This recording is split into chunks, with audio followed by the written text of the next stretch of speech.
Bienvenido de nuevo.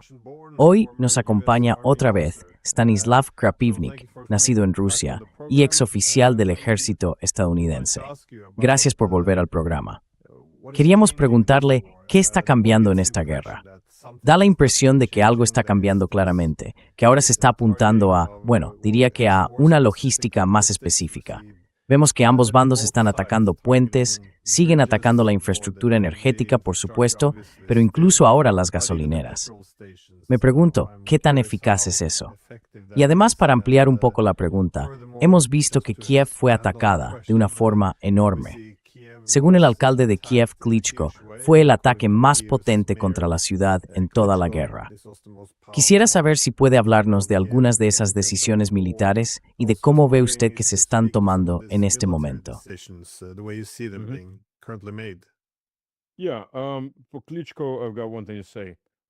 Sí, solo tengo una cosa que decir, sujétame la cerveza. Esto va a ponerse peor. Sí, solo va a ir a peor. Mira, acabo de volver el martes del Donbass. Hice un viaje de ida y vuelta de unos 2.500 kilómetros. ¿Hay una situación más complicada para conseguir combustible? Sí, la hay. ¿No hay combustible en Rusia? No, eso no es cierto. Sí que hay combustible. Probablemente tendrás que hacer cola para conseguirlo. Pero también depende. De media, una hora. En algunos sitios entiendes directamente. Es difícil saber. Some places you just pop right in. It's hard to tell. It's hit or miss. Some of this is people hoarding, some of this is Depende del momento. Parte de esto es gente acumulando cosas. Parte son empresas que acaparan y luego intentan revender. Pillaron a dos chavales de 20 y 21 años que iban en una furgoneta. Llevaban unos 900 litros de combustible en 95, que al parecer habían comprado por debajo de la mesa y pensaban vender en algún sitio. Los pillaron con eso. Pero cuando volvimos, claro, es mucho más complicado fuera de las ciudades que dentro, porque en las ciudades hay mucha más logística. Fuera, la logística es mucho menor.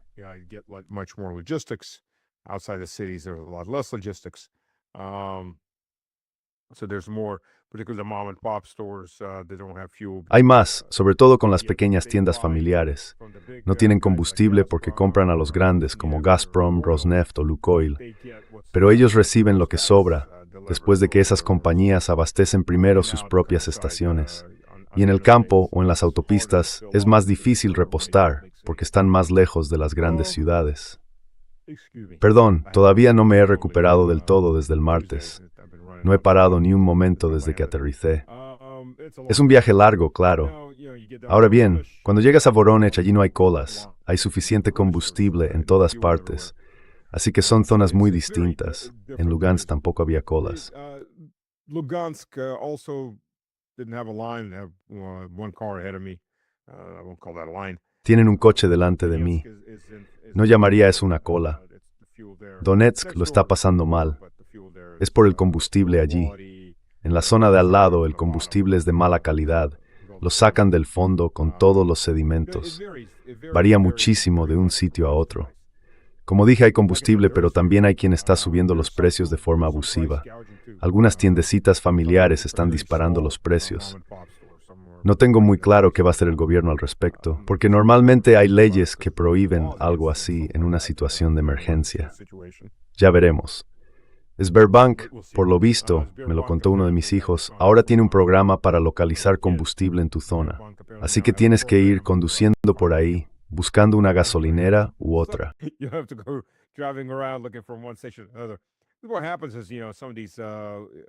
Lo que pasa es que ya sabes, algunas gasolineras se llenan del todo y entonces todo el mundo se lanza allí. Compran todo lo que pueden. Y sí, también hay compras por pánico, claro. Ahora mismo creo que en muchos sitios han puesto límites. No puedes llenar bidones, lo cual es un problema, porque yo necesito echar unos litros en un bidón para el cortacésped, pero en otros lugares están permitiendo cantidades de 20 o 30 litros cada vez. En algunos sitios hay un sistema de cupos. Haces cola, no una cita, sino una fila, coges un número y vuelves cuando te toque. Así que depende del sitio. Cada zona lo gestiona de una manera. No hay un plan unificado. Pero eso de decir que Rusia se está derrumbando, que la gente sale a las calles y todas esas tonterías a las que nos tiene acostumbrados la prensa occidental, bueno, es más de lo mismo.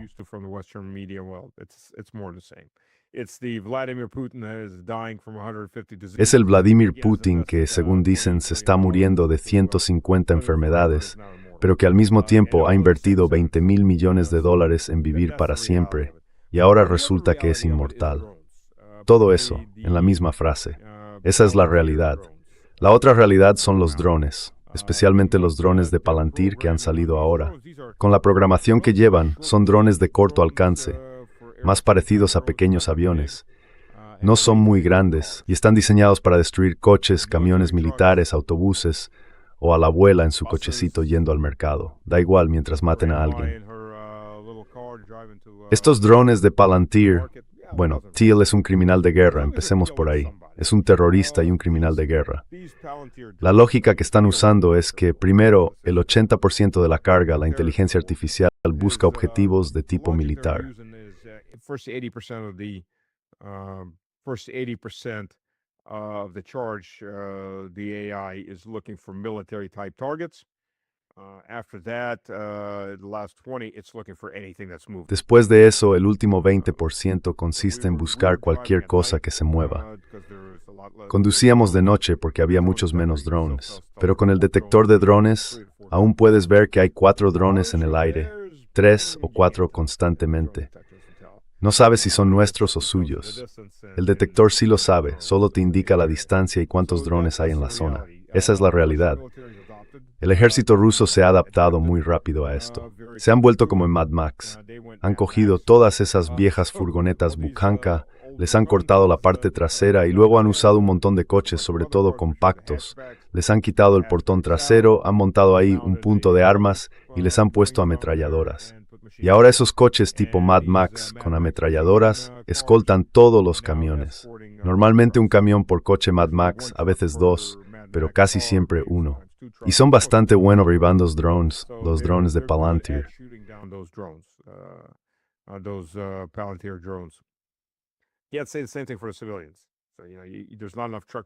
Sí, diría lo mismo respecto a los civiles. No hay suficientes camiones para escoltarlos.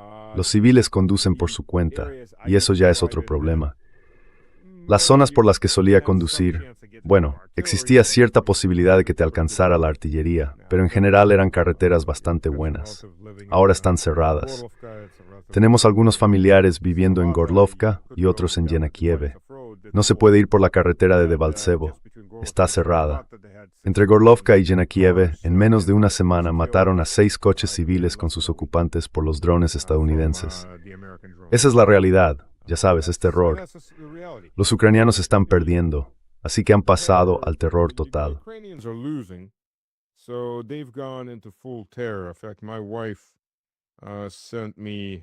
De hecho, mi mujer me envió a ver dónde fue esto. Es una masacre en Zaporozhye, Tokmak. Drones ucranianos o ucranianos y británicos atacaron un mercado al aire libre y destrozaron a la gente. Hay 5 muertos hasta ahora y 18 heridos. Esto fue hoy. Acaba de pasar. Antes de eso ya habían alcanzado varios autobuses. Parece que tienen una obsesión con atacar autobuses bielorrusos. No sé si Lukashenko les va a mandar otra carta duramente redactada, como hizo la última vez. Está claro que aquella carta de protesta tan dura no tuvo el efecto que se esperaba sobre el narcoduende y su gente. Han golpeado 2 autobuses más, hirieron a 2 conductores en uno de ellos. Así que están desatados. De verdad, están intentando ampliar esta guerra.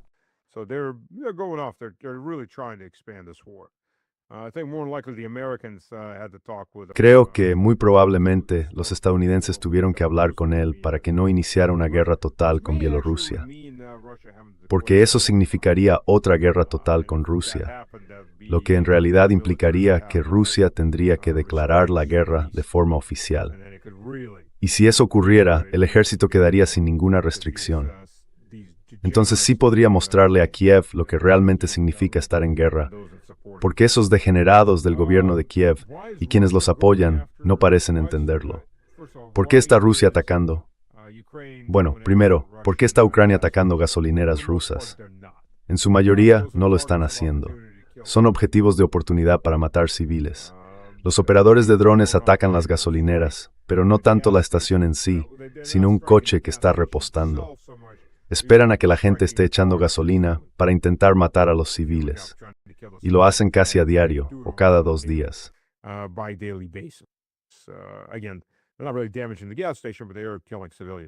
De nuevo, no están dañando realmente la gasolinera, pero sí están matando a civiles, porque ese es su objetivo. ¿Por qué está Rusia atacando las gasolineras ucranianas?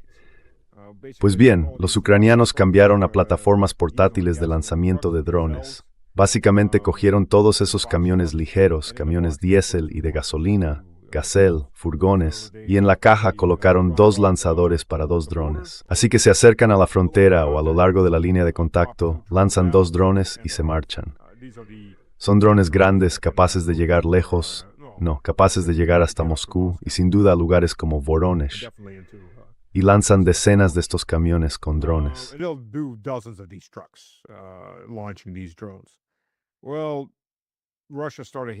Bueno, Rusia empezó a atacar cualquier posible aparcamiento para esos camiones. Pero si están en alguna ciudad, se esconden en el aparcamiento subterráneo de alguien. Es bastante difícil encontrarlos dentro de un garaje. Lo que no es difícil de localizar son los puntos donde se abastecen, porque usan las gasolineras normales. Y Rusia, de forma sistemática, durante la última semana y media, ha estado destruyendo todas sus gasolineras en esos territorios de primera línea, a una profundidad considerable. Ayer hubo algunos ataques en el oeste de Sumy. Destruyeron 3 gasolineras en una misma carretera. Y no están apuntando a los civiles, están apuntando a las gasolineras. Suelen hacerlo así en plena noche.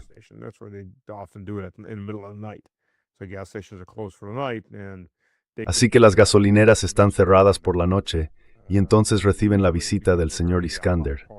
Normalmente, después de que el señor Iskander pasa por allí, la cosa se pone bastante caliente. Hubo un video en el que, por lo visto, un tipo en mitad de la noche decidió que quería echar gasolina y justo cuando va conduciendo, una gasolinera a su derecha explota. Empieza a maldecir y a gritar, y mientras sigue conduciendo, como 1,5 kilómetros más adelante, explota otra a su izquierda. Tuvieron suerte, al menos él no entró en ninguna, aunque parecían cerradas de todos modos. Así que esa es la situación entre los dos. En Kiev ha habido cambios. Creo que el partido de la guerra está imponiéndose, los más duros.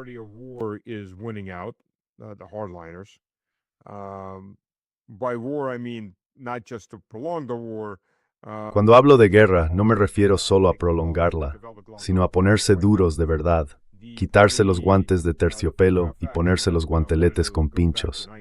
El partido, la facción que quería volver a 2012 y que decía, hagamos un trato, cualquier trato, con tal de que yo pueda volver a ir de compras a París y mi mujer pueda volver a Mónaco.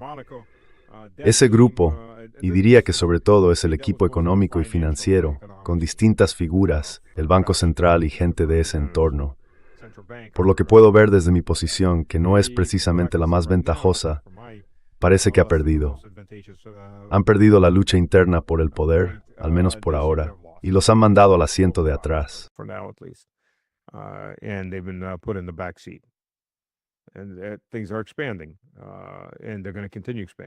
Las cosas se están ampliando y van a seguir ampliándose. Ahora, te voy a poner un ejemplo de los objetivos que fueron alcanzados en Kiev esta última vez.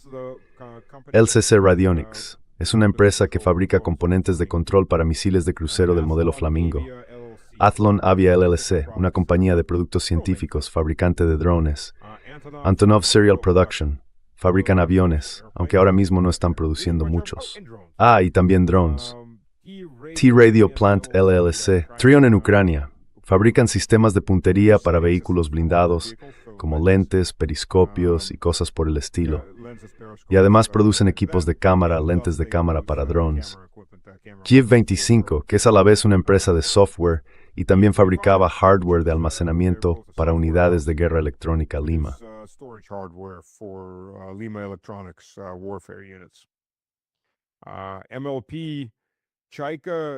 MLLP Chaika es un centro logístico que fue destruido, uno de los centros logísticos más grandes.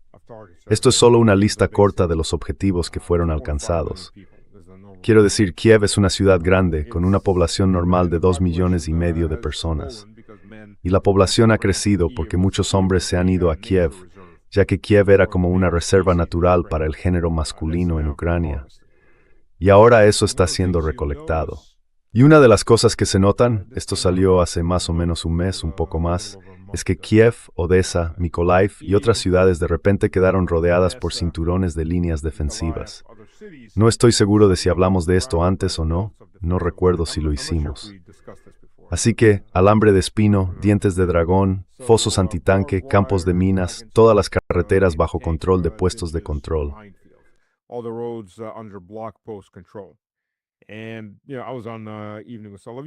Y bueno, estuve en el programa Evening with Solovyov y decían algo así como, ¿ves? Saben que el ejército ruso va a abrir una brecha. Y sí, el ejército ruso está avanzando, pero la cuestión es que pase lo que pase, el ritmo de avance es lento por culpa de los drones. Incluso si logran romper las líneas, estamos hablando como mucho de menos de 10 kilómetros al día, lo que da a cualquiera de estas ciudades tiempo más que suficiente para levantar defensas. Y luego está el segundo punto.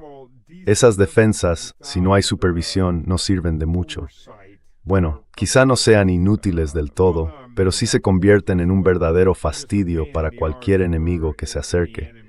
Porque el motivo por el que colocas obstáculos de ese tipo es para tenerlos cubiertos con fuego directo e indirecto.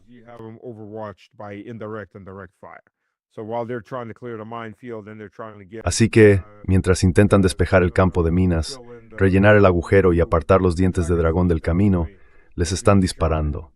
Ahora bien, Ucrania no tiene ese tipo de mano de obra. Eso significa que una serie de obstáculos como esos, para el ejército ruso, puede suponer un retraso de 1 hora y media, quizá 2 horas, una sola vez.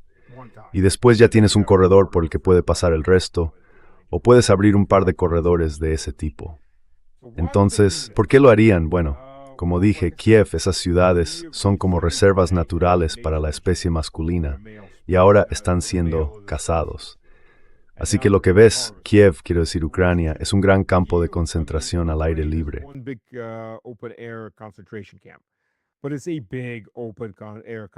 Pero es como un gran campo de concentración al aire libre, con muchos lugares donde esconderse. La máquina de guerra ucraniana se ha quedado sin hombres en los pueblos pequeños, en las ciudades medianas, en las aldeas, prácticamente ya no queda población masculina. La mayoría están en las tumbas. Entonces, ¿qué haces ahora? Empiezas a mirar alrededor. ¿Y dónde están las grandes reservas? En Kiev, en Odessa, en ciudades como esas. El problema es que Ucrania es un campo de concentración al aire libre, pero enorme. Y los hombres empezaron a huir de las ciudades. Así que no se trata de líneas defensivas. Son campos de concentración, guetos dentro del gran campo de concentración.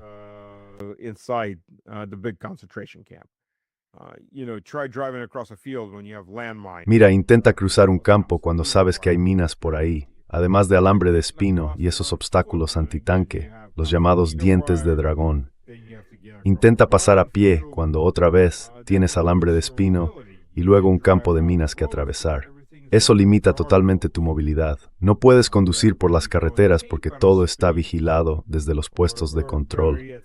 Te van a decir, paga por nosotros por favor, o mejor aún, te van a pedir fajos de dinero si quieres salir. Esa es la realidad. Así que lo que ha hecho Ucrania, el gobierno ucraniano, es básicamente cerrar el corral alrededor de las reservas naturales y ahora están cosechando. Esa es la situación que tenemos ahora mismo. No sé, no voy a... Bueno, más o menos eso.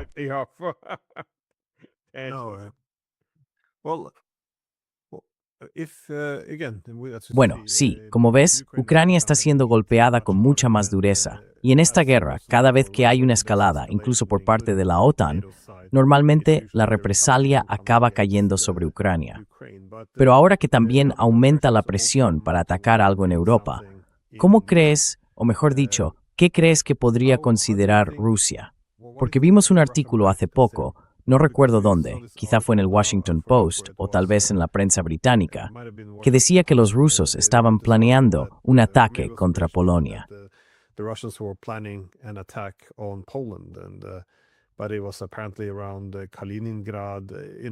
Pero al parecer fue cerca de Kaliningrado, lo cual no tendría mucho sentido.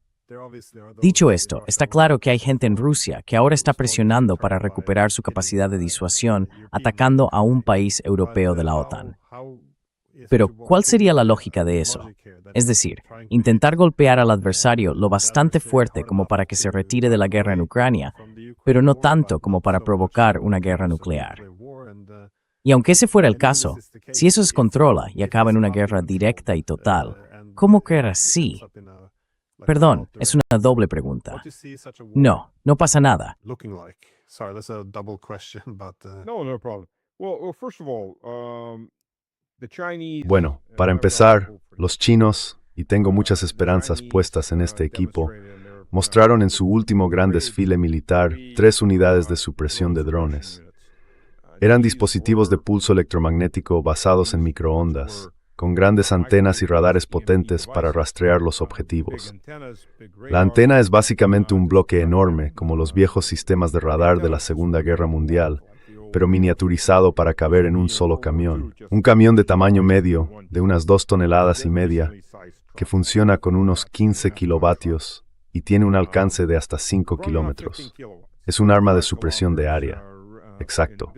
Hay muchas cosas que pueden derribar drones. Algunas de las mejores son los láseres. Claro, en medio segundo puedes fundir por completo ese trozo de plástico que vuela a 5 kilómetros de distancia.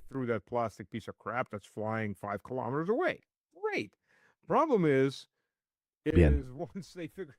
El problema es que en cuanto descubran de dónde ha salido ese láser, porque a diferencia del espacio, en el aire, si el láser tiene suficiente intensidad, se puede ver perfectamente.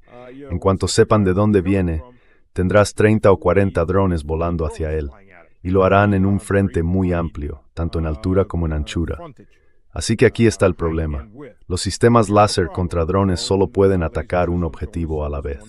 Aunque solo tarde medio segundo o 1 segundo en destruirlo, luego necesita otro segundo o 2 para reorientarse al siguiente objetivo, y 1, 2 o 3 segundos más para que el generador recupere la energía suficiente para lanzar otro impulso. Así que, incluso si consigues una cadencia de un dron cada 10 segundos y tienes 30 o 40 drones acercándose a 140 o 220 kilómetros por hora desde unos pocos kilómetros de distancia, estás acabado.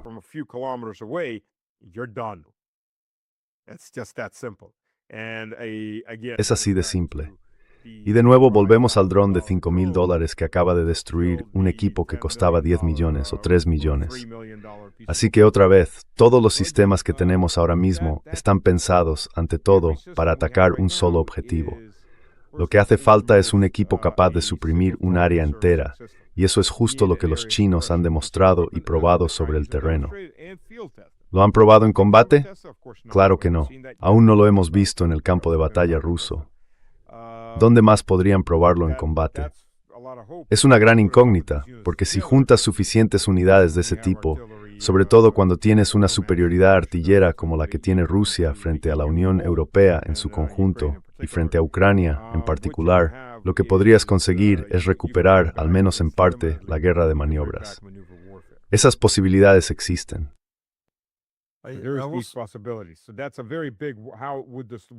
Así que eso es algo muy importante.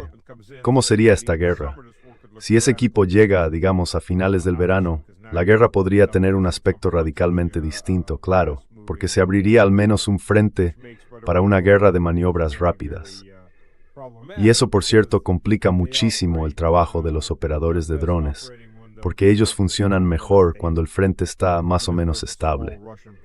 Incluso si hay una pequeña ruptura rusa o ucraniana, los operadores de drones pueden gestionarlo, porque se trata de infantería y no se mueven tan rápido. Ahora bien, ¿qué pasa con el ataque? A ver, no puedo hablar por Vladimir Vladimirovich porque no me han invitado a ninguna de sus reuniones, y aunque me invitaran, tampoco podría decir nada por simple censura militar. Pero desde mi punto de vista, ¿qué he hecho yo?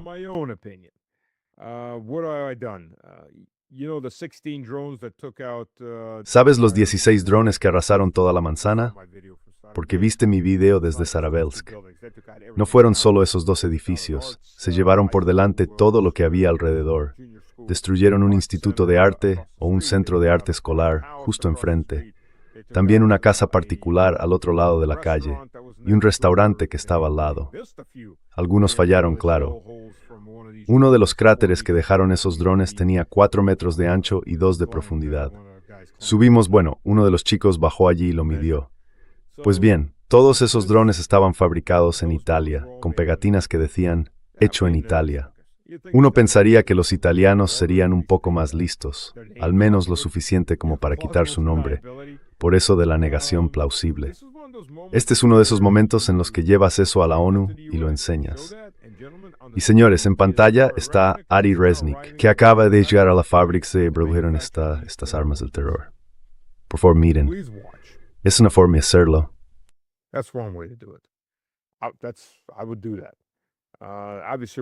Yo haría eso.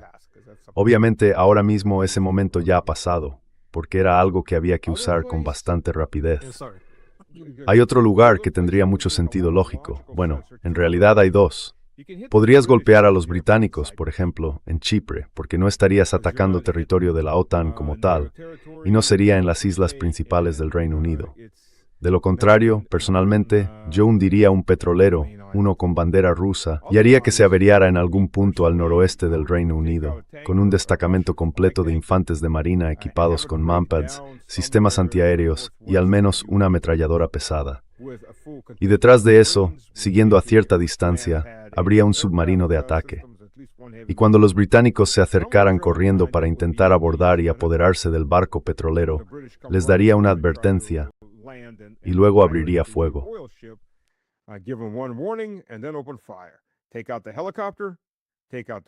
Saca el helicóptero, saca a la tripulación, y si esos barcos, los guardacostas, empiezan a disparar contra el petrolero, el submarino los hunde a los 2. Acabas de provocar un gran incidente con víctimas británicas en aguas neutrales. Has capturado prisioneros como si fueran piratas. Ahora dime, ¿los llevamos a un tribunal y los ejecutamos o vas a hablar del asunto? Porque, por cierto, son piratas. Están atacando a un neutral en aguas neutrales. Están abordando un barco extranjero bajo bandera extranjera. Eso es piratería. ¿O prefieres una declaración de guerra ahora? Y entonces podríamos empezar a bombardear Londres hasta dejarla como Gaza. Esa es la situación en la que has puesto a los británicos. Y hasta que algo así ocurra, no son lo bastante inteligentes como para tomarse esta guerra en serio. Para ellos, es un juego.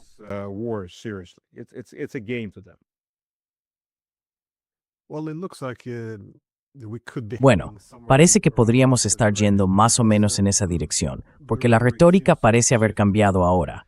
Vi una entrevista con Putin en la que no solo hablaba de estar muy cerca de terminar con el Donbass, sino que además mencionó Novorossiya, lo que incluiría a Nikolaev y a Odessa.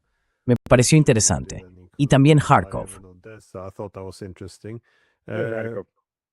Sí, Yarkov y Yevgeny Prigozhin. Sí, eso también. Y Poltava, de acuerdo. Pero luego vemos también a Medvedev, que está diciendo que Finlandia ahora está en la lista de objetivos nucleares después de cambiar su ley y poder albergar armas nucleares.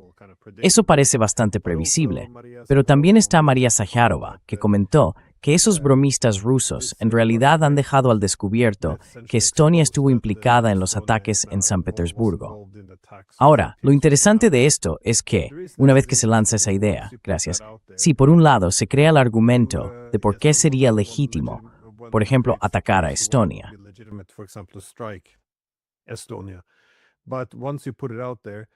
Pero una vez que lo haces público, eso también pone mucha presión sobre el gobierno.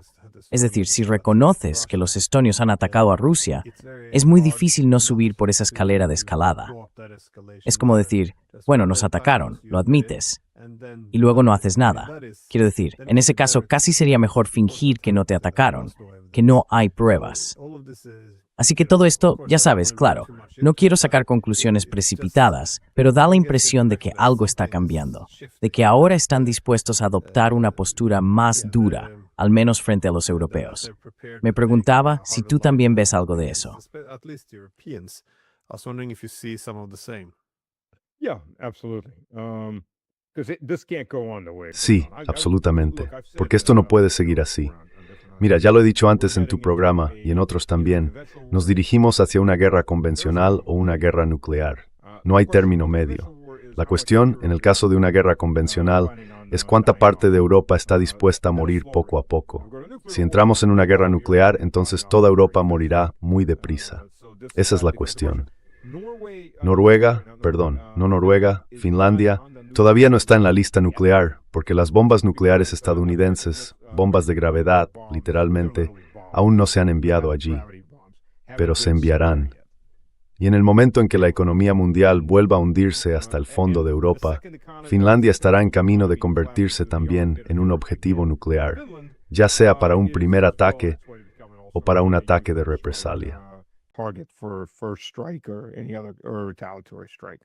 I mean, I guess the Finns, they don't want to just be. Supongo que los finlandeses no quieren volver a ser la axila de Europa, que es en lo que están convirtiéndose muy rápido, igual que lo fueron antes de que el Imperio ruso los conquistara. Bajo el Imperio ruso, los finlandeses recibieron educación, se les dio acceso a la escuela. Helsinki pasó de ser un pueblo pesquero maloliente a una ciudad construida desde cero. Y los finlandeses, por primera vez en quizá 1000 años, empezaron a gobernar su propio país y formaron parte de las clases altas rusas. Aquello era la axila de Europa, probablemente solo comparable, no sé, con Albania o zonas parecidas. Finlandia era sin duda la axila de Europa. Y Finlandia creció, se enriqueció, especialmente durante la Guerra Fría, manteniéndose neutral. Su economía se vinculó a la economía rusa, sobre todo después de la Guerra Fría.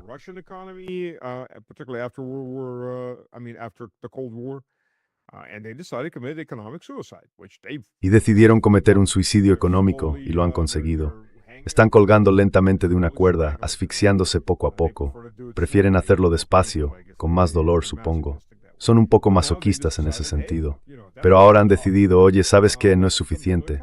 Vamos a convertirnos en objetivos nucleares. Bueno, ya sabes, la estupidez no tiene arreglo, aunque a veces la estupidez se arregla sola, se mata a sí misma. Pero por lo visto, no hay manera de arreglarla. Ha habido gente que ha intentado hablar con los finlandeses de forma racional, pero están totalmente decididos. Quieren morir y quieren hacerlo a lo grande. Pues vale. Quiero decir, son los mismos que intentan poner bases estadounidenses justo al otro lado de la frontera rusa. Los mismos que permitieron que pasaran drones ucranianos.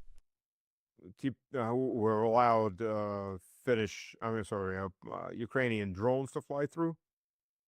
And I guarantee you, if Volvo Y te lo aseguro, si Vova y Lexus llamaran a Stubby y consiguieran hablar con él, probablemente soltaría todo igual. Algo así como, sí, estamos armando y lanzando esos drones para los ucranianos. No me sorprendería nada oír eso de estos tipos. Son así de estúpidos. Son literalmente unos trogloditas endogámicos. Quiero decir, Stubbs tiene pinta de serlo. Trogloditas, endogámicos, respiradores por la boca de la aristocracia europea. Demasiada sangre pura. Y ahora son esto gusto los que eriscan en Europa. Si la gente no los derroca, será que les gusta. Si no, ya los habrían derrocado. Bueno.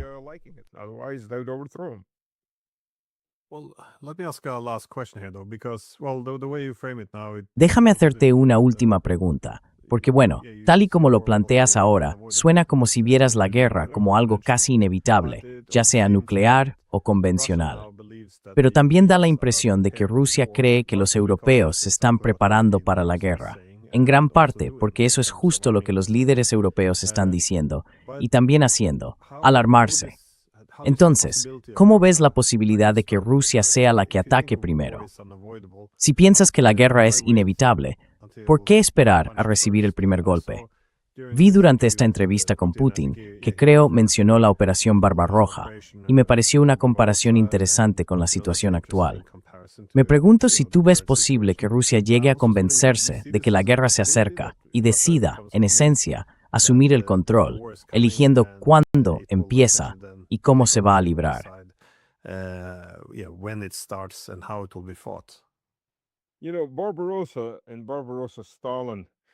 Verás, con Barbarroja, Stalin tenía una idea muy equivocada.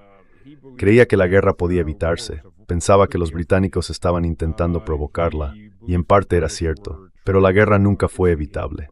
Hitler estaba completamente decidido. Así que, en ese momento, Stalin, por ejemplo, rechazó la petición de sus generales, que 6 días antes habían ido a verle, y le dijeron, déjenos movilizar al menos parcialmente. Él respondió, ningún movimiento, porque eso, según él, sería aprovechado por los británicos para provocar un conflicto con los alemanes. Sí, no fue precisamente la decisión más inteligente. La noche anterior, a las 4 de la madrugada del 22 de junio, cuando comenzó la Operación Barbarroja, unas 12 horas antes, un comunista polaco cruzó a nado el Vístula y fue a avisar, los alemanes están a punto de atacar.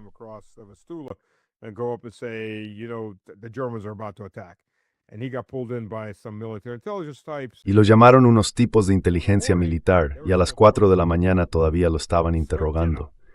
Así que cuando te dice que están a punto de atacar, bueno, ya han atacado. Es una situación un poco distinta.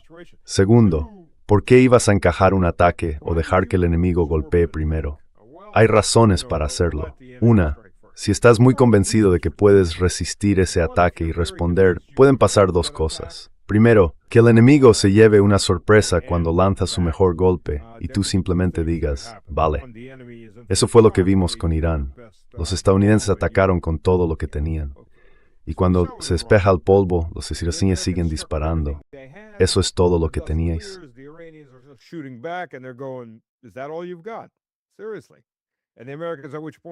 En serio.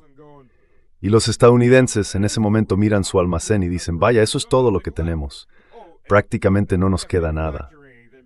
Y no podemos fabricar nada, porque ya sabes, nuestra economía está prácticamente hundida.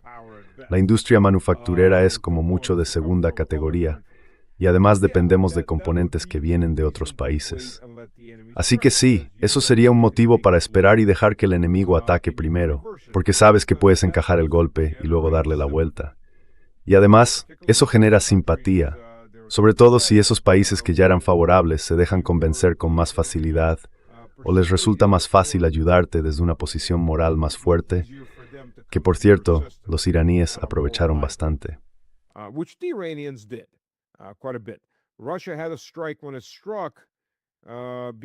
Rusia lanzó su ataque cuando lo hizo porque los ucranianos se estaban preparando para empezar un genocidio en Donetsk y Lugansk. Estaban justo a las afueras de Donetsk, bueno, un poco fuera de Lugansk, pero dentro de los límites occidentales de Donetsk. Habría sido un genocidio masivo. Por eso Rusia invocó el artículo 51, el derecho a proteger. Y por cierto, para los alemanes, si no lo entendéis, y también los italianos, los húngaros y los finlandeses, que quede claro, hay un artículo aparte en la Carta de las Naciones Unidas que permite a los miembros permanentes de la ONU eliminar a vuestros países si hay nazismo o un resurgimiento del nazismo en ellos. Ve y lee la carta. Te sorprendería saber todo lo que incluye. Sí, también está ese momento. Si Merz de verdad quiere seguir adelante y ponerse su uniforme gris, entonces podemos seguir adelante y empezar a demoler a Alemania de forma totalmente legal, totalmente legal. Según la propia carta, por cierto, Alemania también está firmada ahora como miembro de la ONU. Así que ahí está ese punto por el que uno se preguntaría por qué observar un golpe. En el caso de Europa, yo diría, por ejemplo, un ataque a Italia o una emboscada en mar abierto contra los piratas británicos sería una buena escalada, con cierto grado de control todavía posible. En cuanto a que Rusia ataque a Polonia, sí, eso es tan probable como que Rusia llegue a la Luna en los próximos 2 días.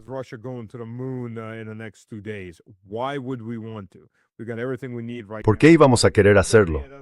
Ahora mismo tenemos todo lo que necesitamos. O mejor aún, es tan probable como que Rusia anexe Europa Occidental. ¿Por qué? ¿Por qué íbamos a querer hacer algo así? Polonia, ya sabes, entorpeciendo al duende narco que está destrozando las relaciones con sus patrocinadores y sus vecinos, es demasiado irónico. ¿Por qué íbamos a querer interferir en eso? Mira, ¿quién sugiere algo así? Precisamente los que temen que Polonia se haya desviado del rumbo, que ya no sigue la partitura, que está tocando una nueva partitura, y es una partitura nacionalista.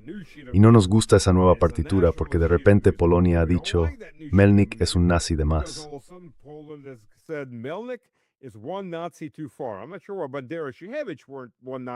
No sé por qué Bandera o Sukovits no fueron un nazi de más, pero al parecer Melnik sí fue, por fin, ese nazi que ya era demasiado. Ese viejo bastardo que murió de viejo en Luxemburgo, un psicópata asesino en masa, pero que pudo vivir el resto de su vida cómodamente. Y luego lo vuelven a enterrar, y los ucranianos empiezan a poner nombre a sus unidades con nombres de formaciones nazis y de nazis. Bueno, salvo que en realidad ya lo estaban haciendo antes. Así que los polacos, quizá fue eso, quizá Novorossiya solo estaba esperando una excusa. También es posible. Y los ucranianos se la dieron. Bueno, y no solo eso, Zelensky les dijo que se fueran al diablo, que ellos pondrían el nombre de sus héroes donde les diera la gana, en sus propias unidades.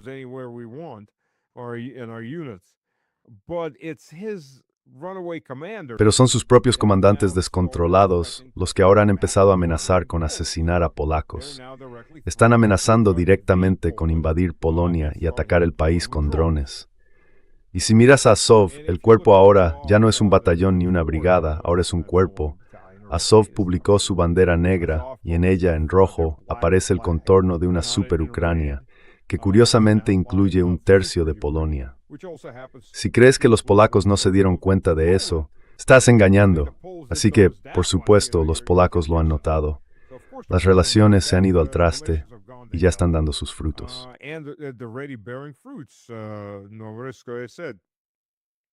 Ningún riesgo, como ya dije. Esos MiG no van a venir, no te quedes esperando.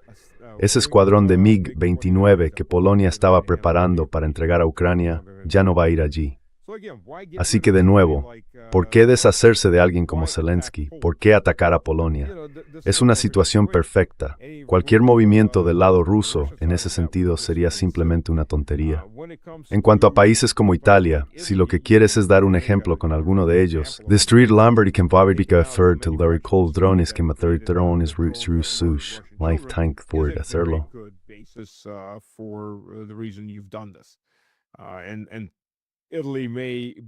Y puede que a Italia le resulte muy difícil intentar ir a la guerra en esas condiciones.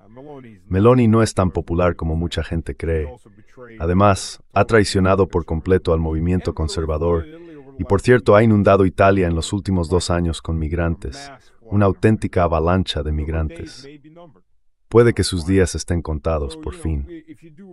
Así que, si haces un ataque ejemplar contra esa fábrica que produjo esos drones, eso no va a necesariamente una guerra, pero puede darte los resultados políticos que buscas.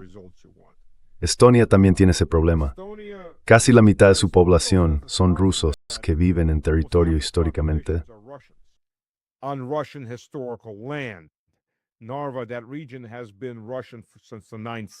Narva, esa región, ha sido rusa desde el siglo IX. Los comunistas, los bolcheviques, empezaron a dibujar nuevas líneas, muy bonitas, y metieron tierras rusas dentro de Estonia. Así la hacían más grande, le daban otra ciudad importante. ¿Y a quién le importaba? Seguíamos gobernando desde Moscú. Pues bien, esa es la misma mentalidad que creó el problema de Crimea. Así que, Estonia, quiero decir, los rusos que viven allí, ni siquiera son ciudadanos de segunda. No son ciudadanos en absoluto berstís talmir fett. No son ciudadanos. Son ciudadanos residentes semilegales con un portugués.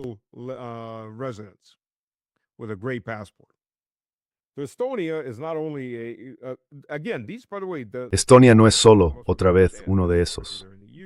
Por cierto, los 3 países bálticos, mucha gente no lo sabe, sobre todo dentro de la Unión Europea, celebran cada año desfiles de las SS, más o menos en verano. Son actos financiados por el propio gobierno, con funcionarios que acuden a hablar con los veteranos de las SS, los mismos que, según ellos, fueron los defensores de Estonia, los mismos que juraron lealtad a Adolf ante todo.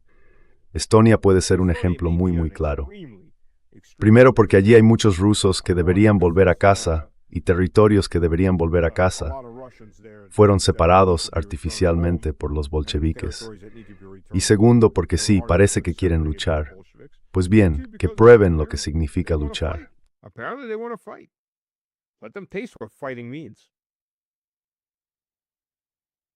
Yeah. Well, on that note, Sí, bueno, en ese sentido, muchísimas gracias por venir. Como decía, algo está cambiando claramente ahora. Veo lo mismo con los rusos guiando o asistiendo. ¿Cuál sería la palabra adecuada? Bueno, escoltando sus buques con barcos de guerra. Estamos viendo armas montadas en barcos civiles para evitar la piratería. Sí, la retórica está cambiando. Los ataques son más intensos. En general, parece que algo ha cambiado. Y bueno, veremos cómo se desarrolla todo esto. Así que muchas gracias por dedicar tu tiempo. Glenn, siempre es un placer. thank you very much for taking the time. Thank you, Glenn. Always a pleasure. And maybe we'll have some Y good- quizá alguien breis, teki es buenas noticias destes, fo y divoir soar en fruit del bos y de bors cuenas community. to discuss one day. You know what? Sabes, empecé este podcast porque pensé que mi principal línea de investigación era Eurasia y cómo los rusos están reorientando su economía hacia el este. Quiero decir, al menos 10 de mis libros se han centrado en ese tema. Y bueno, eso es lo que he estado enseñando todo este tiempo. Pero sí, ay Dios, es tan deprimente. Este último año, solo guerra. Tengo ganas de que el mundo académico vuelva a ser un poco más aburrido. Sería una maravilla. Slightly more boring. That would be delightful. So Well, I think the problem is a lot of academia is very, Bueno, creo que el problema es que gran parte del mundo académico es muy aburrido. Simplemente ignoran todo lo que tú estás diciendo, lo que dicen otros, lo que digo yo. ignore it. Lo ignoran. They have a very Tienen un margen de atención muy limitado al que responden. Y por desgracia es algo de grupo. Así que ya sabes, todos los detalles les resultan aburridos. Para ellos, básicamente los rusos son los malos y punto. Russians are evil and, and that's it. yeah. Now I remember that when I Sí, first started recuerdo que cuando empecé a trabajar en ello, me pareció fascinante. Los chinos, los rusos, los indios, todos están creando nuevos centros tecnológicos. Están construyendo sus propias cadenas de suministro, desarrollando sus propios corredores de transporte, sus propios bancos de desarrollo. Están desdolarizando, creando nuevos sistemas de pago. Y luego cuando miras a los medios o al mundo académico, parece que, bueno, es algo secundario, que no tiene tanta importancia. Pero aquí estamos. sideshow. It doesn't mean that much, but yeah, here we are. Anyways, Russia, any final is an thoughts? example. Sabes, Rusia, por ejemplo, acaba de inaugurar su primera fábrica de chips fotónicos. Los chinos lanzaron una hace un par de meses. Los chips fotónicos, si quieres hablar de pinchar la burbuja de la inteligencia artificial, sobre todo la burbuja de la construcción de IA sobre la que se apoya Estados Unidos, hoy en día, ahí tienes el tema. Los chips fotónicos no son grabados en silicio, no son electrónicos, usan fotones, es decir, luz. No generan ni de lejos tanto calor, las necesidades son ondas mucho mayores. Pues bien, los chinos timbró 12,000 estos chips antes de que se realicen. They're planning on producing 12,000 of these chips by the end of the year. I'm not sure how. No estoy muy seguro de hasta qué punto va a desarrollarse la fabricación de chips rusos en el ámbito fotónico, pero están hablando de que serían 1000 veces más rápidos que el mejor chip de Nvidia. Puede que eso sea una exageración, pero incluso si fueran 10 veces más rápidos, sería un avance enorme. Así que si Rusia y China van a apostar ahora por los chips fotónicos y Estados Unidos ni se acerca a eso, después de haber invertido muchísimo en la tecnología actual, en lugar de en tecnologías más avanzadas, eso sería un golpe tremendo, una auténtica burbuja que estalla. That's a huge bubble burst. Definitely. Sin duda. Well, Bueno, gracias de nuevo. Tenemos que hablar de eso la próxima vez. cover it next time. Yeah.